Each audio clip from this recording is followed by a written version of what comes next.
Today I'll be showing you how to make a simple bouncing ball animation. So I am using a program called Stix. It is very old. It's a very old animation software from like 2011. So I wouldn't really recommend it if you're going to be animating something. I'd probably recommend something like Adobe Animate if you're on computer, or Flipperclip if you're on mobile to use.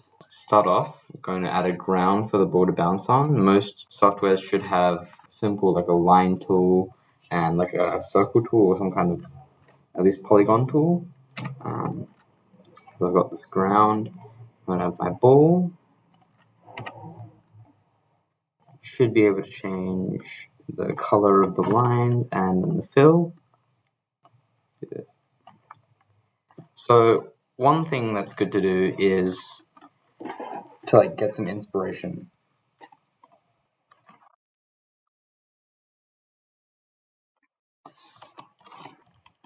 You can see that the ball, each frame, the ball falls more because of gravity, it accelerates. Then it hits the floor, and it goes up less and less because of gravity's effect, like this. This is a good reference, so we can apply that to our bouncing ball animation. So let's just start with the ball up here.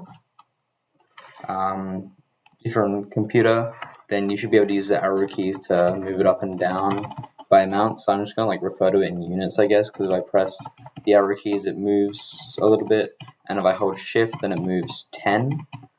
So I could start off by moving it down 5, a new frame, and then this time having it go 10, and then maybe 20, 30, 45, and then 60, then 80, then it'll hit the floor. Have that frame there. Now, in reality, a bouncing ball won't stay in its shape.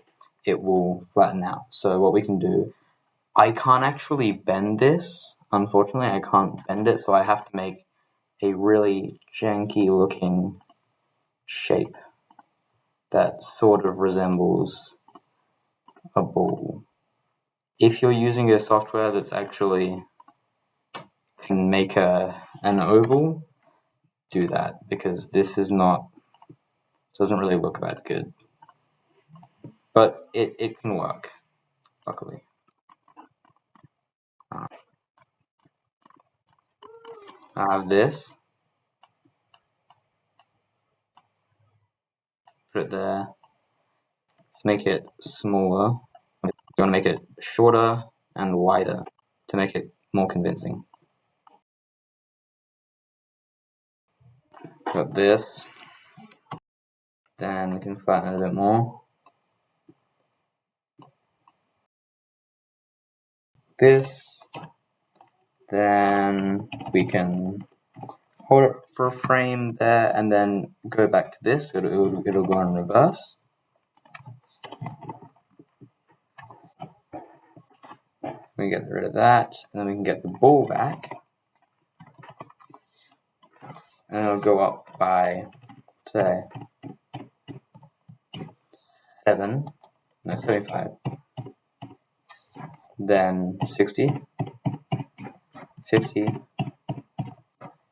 then 30, then 15, and then 7, then it can go up by 3, then 1, and then it can come to a stop, and then stay there for a couple frames, and then you can, depending on how it works, the software you use, you can just loop it. So if I have it like this, it just bounces.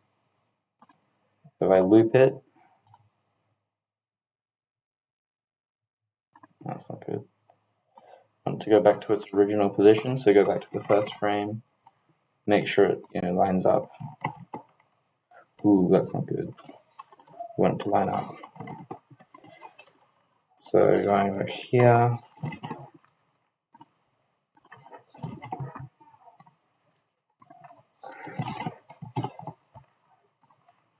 So it's always good to go back and check this. Ooh. I guess got a little bit more.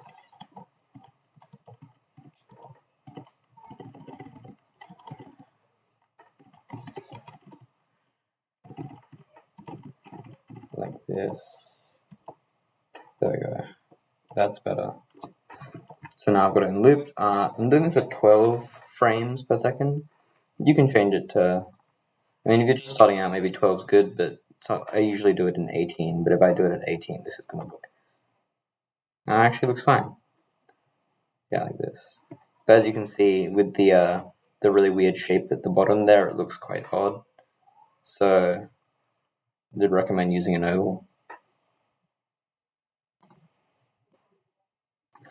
It's also better, instead of this, if you have a program that can actually do tweening, which is where you can have one frame like this, then your next frame could be this one, and it can actually fill in the gaps with easing.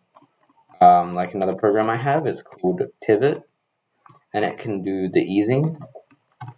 So if I just load the ground, because this does not have a line tool, it's not a great program.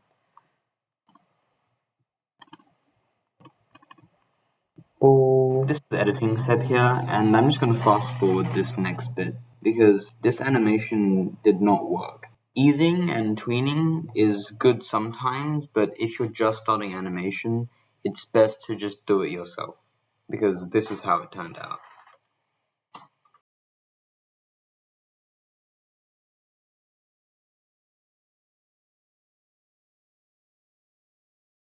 Even after working on it for a little bit longer, it looks like this, which is not as good as the one that I made by myself.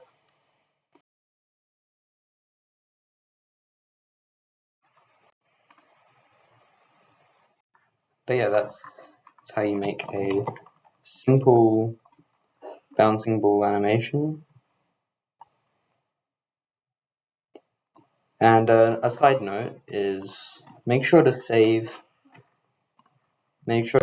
your animations regularly because you never know, your software could crash after you've done lots of animation and then you lose a lot of progress, and it really hurts when that happens. So make sure to save your progress. Yeah.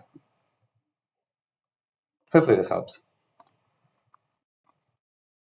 If you thought this tutorial was helpful, please leave a like and write something in the comments if there's something else I should make a tutorial about.